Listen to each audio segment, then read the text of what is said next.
یہ قصہ ہے ایک غریب لکڑہارے کا۔ یہ لکڑہارا جنگل میں جا کر لکڑیاں کاٹتا اور انہی لکڑیوں کو بیچ کر اپنا اور اپنے گھر کا نظام چلاتا تھا۔ لکڑہارے نے بہت ہی محنت اور مشقت کے ساتھ جنگل کے پاس ہی اپنا چھوٹا سا گھر بنایا تھا، جس گھر میں لکڑہارا، لکڑہارے کی بیوی آمنہ اور ان کا ایک جوان بیٹا عثمان رہا کرتا تھا۔ یہ تینوں اپنے گھر میں آرام و سکون اور سادگی والی زندگی بسر کر رہے تھے۔ گھر کا کام صرف لکڑہارا ہی کرتا تھا۔ اس کی بیوی اور جوان بیٹا کوئی ایسا کام نہ کرتے جس سے گھر کی آمدنی میں اضافہ ہو سکے۔ لکڑہارے کی بیوی اپنے گھر کو اچھے سے سنبھالتی تھی اور ان کا جوان بیٹا عثمان گھر کے چھوٹے موٹے کام کیا کرتا تھا۔ لکڑہارا اب بوڑھا ہو گیا تھا۔ بڑھاپے کی وجہ سے لکڑہارے میں اب کام کرنے کی پہلے جیسی ہمت نہیں رہی تھی۔ لکڑہارے نے ساری زندگی بہت زیادہ محنت کی، اب یہ دن بدن بیمار ہو رہا تھا۔ ساتھ ہی ساتھ یہ لکڑہارا یہ بھی سوچتا تھا کہ میرا بیٹا اب بچہ نہیں رہا، یہ بھی جوان ہو گیا ہے، یہ گھر کی ساری ذمہ داریاں اچھے سے سنبھال سکتا ہے۔ لکڑہارے کی بیوی آمنہ کا بھی یہی خیال تھا کہ اب آپ دن بدن بیمار ہو رہے ہیں، آپ کے آرام کے دن ہیں۔ عثمان ہمارا بیٹا جوان ہو گیا ہے، اب آپ کی جگہ عثمان گھر کو سنبھالے گا۔ ایک دن لکڑہارا صبح سو کر اٹھا تو یہ محسوس کرنے لگا کہ اب مجھ میں کام کرنے کی ہمت نہیں رہی، اور ادھر عثمان صبح کے ناشتے سے فارغ ہوا تھا تو وہ حیران ہونے لگا کہ معمول کے مطابق ابھی تک ابو اپنے کام کے لیے کیوں نہیں نکلے۔ لکڑہارا سمجھ گیا تھا کہ اس کا بیٹا کیا سوچ رہا ہے۔ اس نے اپنے بیٹے کو آواز دی اور کہا، عثمان میرے پاس آؤ، میں نے تم سے ضروری بات کرنی ہے۔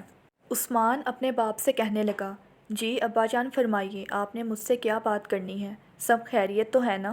دیکھو بیٹا، اب گھر کی ذمہ داری تمہیں سنبھالنی ہے کیونکہ میں بوڑھا ہو گیا ہوں اور میں دن بدن بیمار بھی ہو رہا ہوں۔ جو کام ساری زندگی میں نے کیا ہے اب وہ تمہیں کرنا ہوگا۔ جنگل میں جا کر لکڑیاں کاٹنا آسان کام نہیں ہے، لیکن یہ کام میرے لیے مشکل ہو رہا تھا، مگر تم جوان اور طاقتور ہو، تم یہ کام آسانی سے کر سکتے ہو۔ شروع میں تمہیں مشکل پیش آئے گی، لیکن وقت کے ساتھ ساتھ تمہیں اس کام کی عادت ہو جائے گی۔ میں تمہیں مکمل طور پر سارے کام سمجھا دوں گا تاکہ تمہیں کوئی بھی مشکل نہ پیش آئے۔ عثمان نے کہا، ٹھیک ہے ابا جان، جیسے آپ کا حکم۔ لکڑہارے نے عثمان سے کہا، شاباش بیٹا، مجھے تم سے یہی امید تھی۔ تم بس دل لگا کر کام کرنا اور محنت کرو گے تو بہت زیادہ پیسے کما لو گے۔ لکڑہارے کی بیوی آمنہ پاس کھڑی دونوں باپ بیٹا کی گفتگو سن رہی تھی۔ لکڑہارے نے اپنی بیوی کی طرف دیکھا اور کہنے لگا، جاؤ آمنہ، جا کر میرا کلہاڑا لے آؤ۔ لکڑہارے کی بیوی آمنہ اندر سے کلہاڑا لے کر آئی۔ لکڑہارا اپنے بیٹے عثمان سے کہنے لگا، بیٹا یہ ہمارا خاندانی ورثہ ہے، تم اس کی حفاظت کرنا، کیونکہ اسی کلہاڑے کی مدد سے میں نے بہت سارے درختوں کی لکڑیاں کاٹی ہیں۔ اور لکڑہارے نے یہ کلہاڑا اپنے بیٹے عثمان کے کندھے پر رکھ دیا۔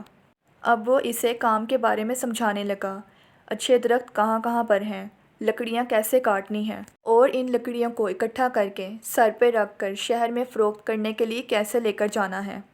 لکڑہارے نے سارا کام عثمان کو سمجھا دیا تھا۔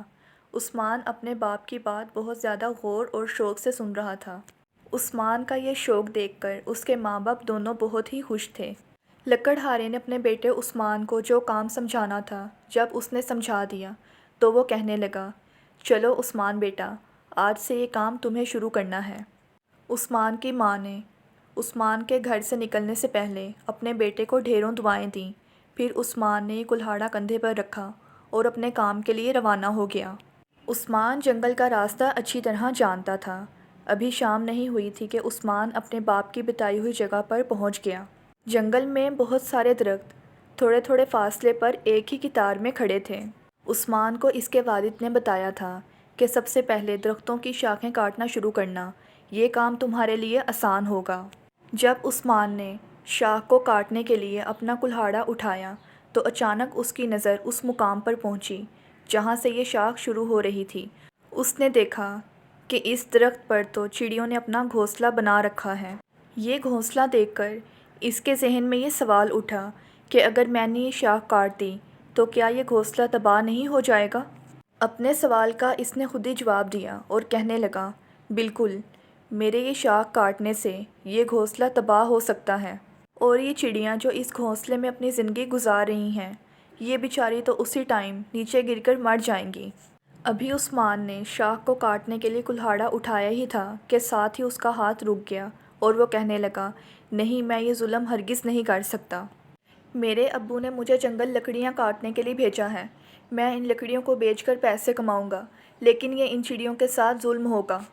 اور وہ یہی سوچتا رہا کہ میں اپنے ماں باپ کا حکم مانوں یا پھر ان چڑیوں کے گھر کو اسی طرح رہنے دوں۔ وہ بار بار اس گھونسلے کی طرف دیکھ رہا تھا۔ آخر کار وہ اٹھ گیا اور اپنے گھر واپس چلا گیا۔ لکڑہارا اپنے بیٹے کا ہی انتظار کر رہا تھا۔ اسے دیکھ کر وہ کہنے لگا، عثمان بیٹا، بہت جلدی گھر آ گئے ہو۔ ساری لکڑیاں بک گئی ہیں کیا؟ عثمان اپنے باپ سے کہنے لگا، نہیں ابا جان، میں درخت پر کلہاڑا نہیں چلا سکا۔ لکڑہارا حیران ہو گیا اور کہنے لگا، وہ کیوں بیٹا؟ عثمان نے جنگل میں جو چڑیوں کا گھونسلہ دیکھا تھا وہ سارا واقعہ اپنے باپ کو بتایا۔ عثمان کی ماں یہ بات سن کر عثمان سے کہنے لگی، بیٹا، اگر ایک درخت پر چڑیوں نے اپنا گھونسلہ بنایا تھا تو تم کسی دوسرے درخت کی لکڑیاں کاٹ لیتے۔ عثمان اپنی ماں سے کہنے لگا، نہیں اماں، اس درخت پر بھی پرندوں نے اپنا گھونسلہ بنا رکھا تھا، اور اگر میں اس درخت پر بھی اپنا کلہاڑا چلاتا تو ان پرندوں کا گھر بھی برباد ہو سکتا تھا۔ عثمان کا باپ عثمان کی باتیں سن کر اپنے بیٹے پر بہت زیادہ غصہ ہوا اور وہ غصے میں کہنے لگا، ارے بے وقوف! لکڑہارا جب لکڑیاں کاٹتا ہے تو یہ نہیں دیکھتا کہ کس درخت پر کس پرندے نے گھونسلہ بنا رکھا ہے۔ اسے تو بس لکڑیاں کاٹ کر شہر میں جا کر بیچنی ہوتی ہیں۔ میں سمجھتا تھا تم بہت سمجھدار ہو، لیکن تم تو بہت بے وقوف نکلے۔ لکڑہارا اسی طرح غصے میں اپنے بیٹے کو ڈانٹتا رہا۔ لکڑہارے کی بیوی اپنے شوہر سے کہنے لگی، چھوڑیے، ابھی یہ نادان ہے، وقت کے ساتھ ساتھ یہ اپنی ذمہ داری سنبھال لے گا۔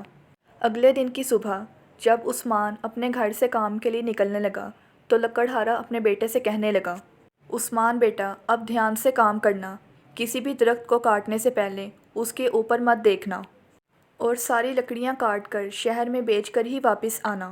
عثمان نے اپنے باپ سے کہا، ٹھیک ہے ابا جان، جیسے آپ کا حکم، اور وہ یہ کہہ کر گھر سے روانہ ہو گیا۔